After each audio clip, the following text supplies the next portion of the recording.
नमस्ते दोस्तों, मैं हूँ सीमा वालिया। आप सभी का स्वागत है मेरे चैनल सीमा वालिया में। तो कैसे हो दोस्तों? आई होप आप सब ठीक होंगे। तो चलिए दोस्तों, आज इस वीडियो में हम जानेंगे आश्विन महीने के कृष्ण पक्ष में आने वाली एकादशी कब है और इस एकादशी का महत्व क्या है, इसे किस नाम से जाना जाता है।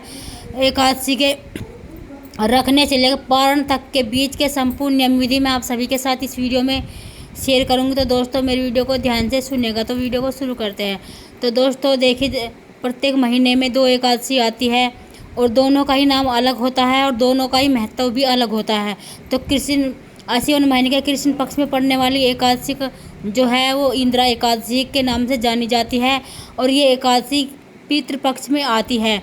और इस एकादशी के दिन हम अपने पितरों का तर्पण करते हैं, उन पितरों का तर्पण करते हैं, उनका श्राद्ध करते हैं। ये श्राद्ध के नाम से भी जानी जाती है, इंदिरा एकादशी श्राद्ध के नाम से भी जानी जाती है। और हमारे पितरों का इसमें उद्धार होता है, उन्हें मोक्ष की प्राप्ति होती है।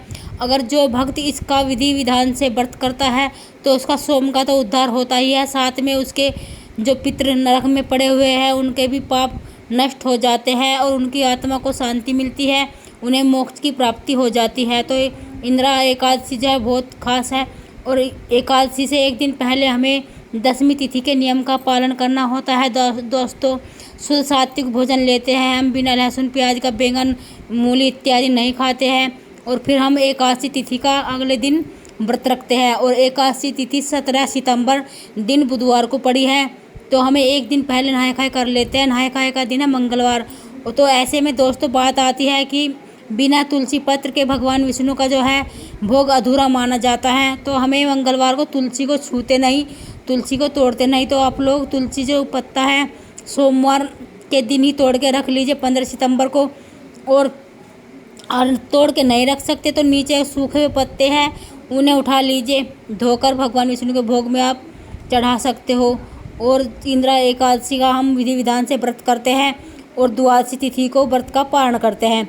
और इंदिरा एकादशी में हम अपने पितरों के लिए जितना भी दान करते हैं, तर्पण करते हैं, उतनी उनकी आत्मा तृप्त होती है और उन्हें मोक्ष की प्राप्ति होती है। तो हमें एकादशी के दिन दोस्तों ब्रह्म मुहूर्त में उठनी चाहिए और ब्रह्म मुहूर्त में स्नान करके पहले हमें अपने घर के मंदिर में पूजा अर्चना करनी चाहिए, भगवान सूर्य देव को जल देना चाहिए। उसके बाद हमें पानी में काले तिल डालकर पितरों को तर्पण करना चाहिए, पितरों के लिए खाना निकालना चाहिए, पितरों का श्राद्ध करना चाहिए।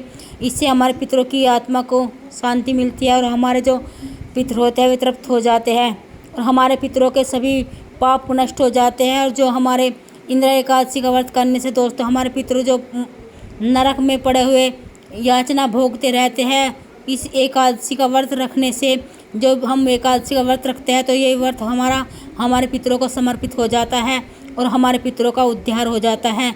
इसीलिए पितृपक्ष में पड़ने वाली एकादशी खास मानी जाती है। और एकादशी तिथि शुरू हो रही है दोस्तों रात्रि में 12:39 से शुरू हो जाएगी और अगले दिन द्वादशी तिथि 18 सितंबर रात्रि में समाप्त हो जाएगी। और हम पारण का जो शुभ मुहूर्त है वो 18 सितंबर सुबह में 6:18 से 8:30 तक रहेगा। तो इस शुभ मुहूर्त में हमें अपने व्रत का पारण करना है। दोस्तों सभी के घर पारण का नियम अलग अलग है।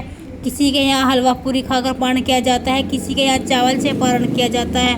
तो जैसा भी आप लोगों के घर का नियम है आप उसी प्रकार अपने व्रत का पारण कीजिएगा। और दोस्तों मेरा थोड़ा सा गला ख़राब हो रहा है, इसीलिए मेरी आवाज़ में दिक्कत हो रही है, ठीक है जी। तो आप लोग थोड़ा अवॉइड कीजिएगा। तो दोस्तों हमारी वीडियो यहीं तक की थी। अगर आप लोगों को तो वीडियो थोड़ी सी भी पसंद आती है तो मेरी वीडियो को लाइक ज़रूर कीजिएगा और चैनल को सब्सक्राइब कीजिएगा। फिर मिलती हूँ आपसे एक नई वीडियो।